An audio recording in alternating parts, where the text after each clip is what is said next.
A'udhu billahi minash shaitanir rajim, bismillahir rahmanir rahim. Mes chers frères et sœurs, assalamu alaikum wa rahmatullahi wa barakatuh. Dans la sourate Yusuf, verset 111, il est écrit لَقَدْ كَانَ فِي قَصَصِهِمْ عِبْرَةٌ لِأُولِي الْأَلْبَابِ. Dans leur récit, il y a certes une leçon pour les gens doués d'intelligence. Aujourd'hui, nous allons prendre notre morale et notre leçon d'une histoire de notre saint prophète alayhi salam.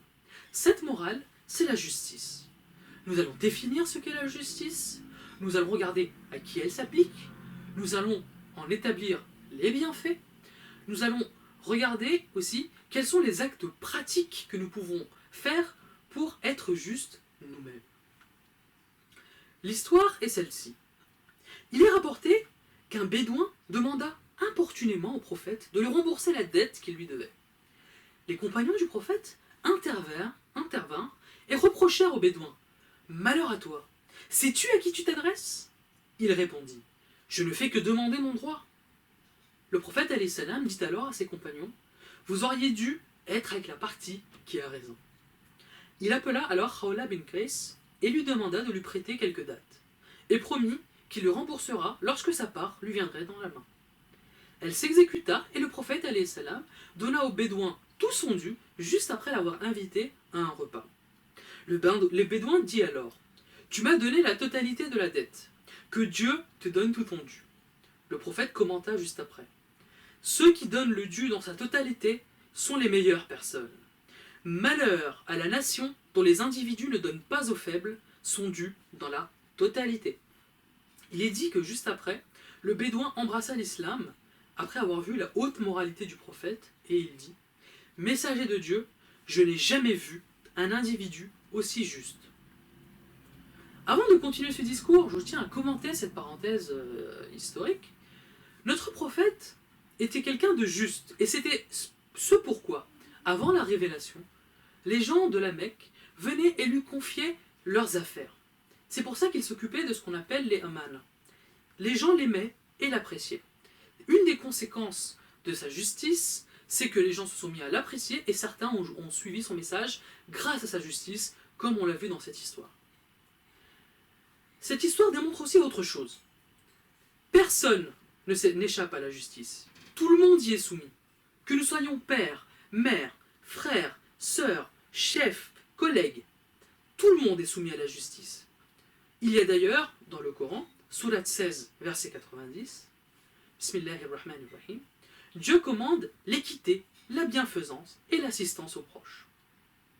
Ici, il n'y a pas écrit Dieu commande l'équité à X ou à Y. Non, Dieu commande l'équité à tout le monde, même au prophète. Et nous voyons dans cette histoire que le prophète dit à ses compagnons et le fait remarquer, tout le monde est soumis. Oh là, tout le monde est soumis à la justice et les compagnons auraient dû s'y soumettre. Un autre exemple, c'est notre imam Ali. Le sixième imam, Ja'far al-Sadiq alayhi salam, rapporte que lorsqu'il prit la position du califat, l'imam Ali alayhi salam monta sur la chaire et dit « Louange et remerciements à Dieu. Je ne prendrai pas un seul dirham de vos parts aussi longtemps qu'un de mes dattiers à Yatrib est disponible. Soyez-en sûrs. Pensez-vous que je vous préférerais à moi ?» Aqil se leva alors et dit « Ceci signifie que tu vas me mettre avec les Noirs à Médine, au même niveau, c'est ça ?» L'imam lui demanda alors de s'asseoir et dit « Tu n'es pas préféré aux personnes noires de Médine, sauf par les biais d'une vertu de l'islam ou de la piété. » Encore une fois, nous voyons ici l'imam Ali qui est monté à la position du califat, qui a été abusé par la suite, et une de ses premières proclamations, c'est qu'il y aura justice. Il n'abusera pas de sa position, et quand l'un de ses proches lui demande « mais il va être mis au même niveau que les autres », l'imam Ali lui répond qu'il régnera avec justice et qu'il ne se distinguera que selon ses actions et sa piété. Définissons maintenant la justice avant de continuer. La justice, c'est la juste appréciation, la reconnaissance et le respect des droits et du mérite de chacun, encore une fois conformément aux droits. Envers qui devons-nous être justes? Tout d'abord, il y a Dieu.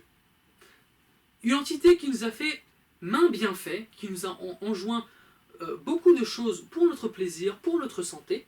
Nous avons des droits et des devoirs envers lui. Et si nous ne les remplissons pas, nous sommes injustes. la justice implique aussi de remplir nos devoirs envers notre Seigneur.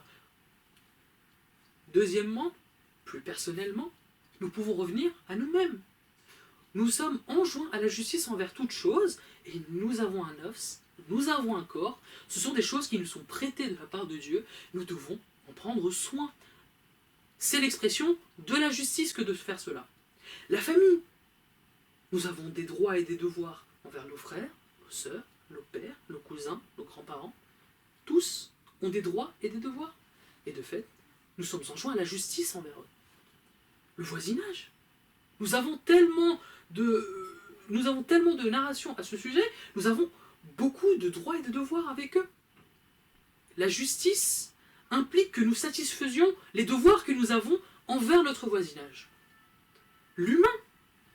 En effet, dans la sourate 60, verset 8, il est écrit « Allah ne vous défend pas d'être bienfaisant et équitable envers ceux qui ne vous ont pas combattu pour la religion et ne vous ont point chassé de vos demeures, car Allah aime les équitables. » Encore une fois, nous sommes enjoints par le Coran à être justes, non seulement envers nos frères, non seulement envers nos coreligionnaires, mais ceux qui ne nous ont pas fait de mal. Ceux qui ne nous suivent pas, mais qui ne nous ont pas fait de mal, nous devons être justes envers eux. Et ce n'est pas moi qui le dis. Là, je viens de citer un verset du Coran. Et encore une fois, nous pouvons aller plus loin. Il n'y a pas que l'être humain, les animaux.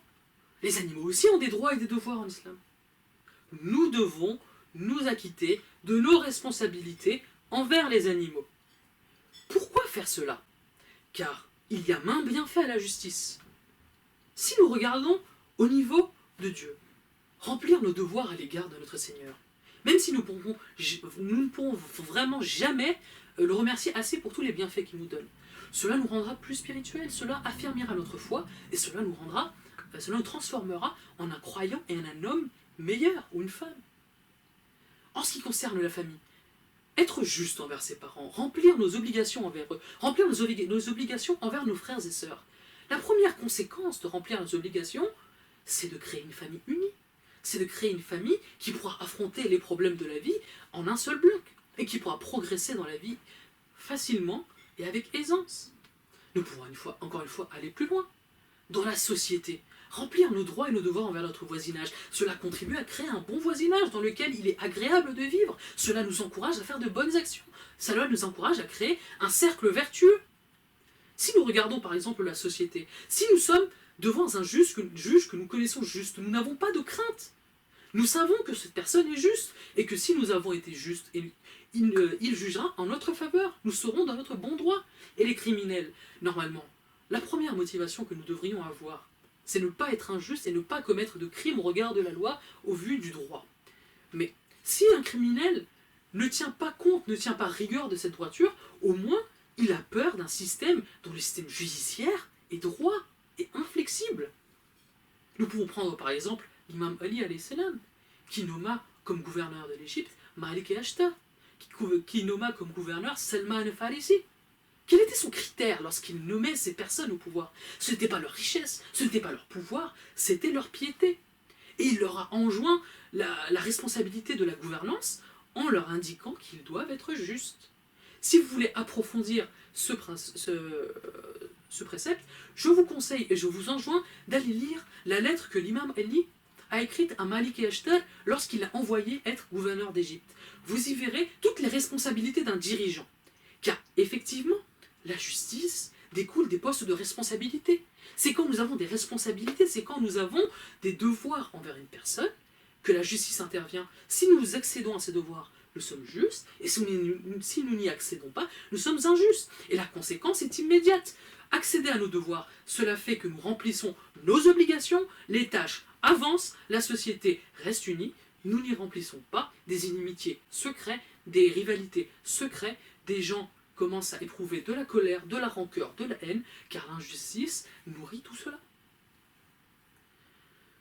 Si nous devons revenir à un bénéfice religieux de la justice, non seulement Dieu nous le demande, non seulement Dieu nous l'impose, non seulement l'exemple de Ahlul Bayt et du prophète nous montre que la justice est effectivement un bienfait, quelle est la conclusion de l'histoire que je viens de vous citer? Cet homme a embrassé l'islam et a juste après a dit une phrase: « Je n'ai jamais vu d'homme aussi juste. » Car c'est ainsi que le croyant doit se comporter et c'est ainsi que le croyant doit fédérer. La justice a pour effet un cercle vertueux. Les gens peuvent vous faire confiance. S'ils peuvent vous faire confiance, ils vont vous parler, ils vont commencer à entamer des projets avec vous. Et c'est là que l'on voit qu'un bédouin a entamé un projet spirituel, il est devenu musulman, pour imiter l'exemple d'un homme qui fut juste. Et ça, c'est ce que nous devons faire au quotidien. C'est ce que nous devons faire au quotidien. Et donc, quels sont les actes que nous pouvons faire pour être plus justes au quotidien? Eh bien, encore une fois, c'est une action qui nous permet de régler maints soucis dans la vie, c'est l'introspection, c'est la méditation.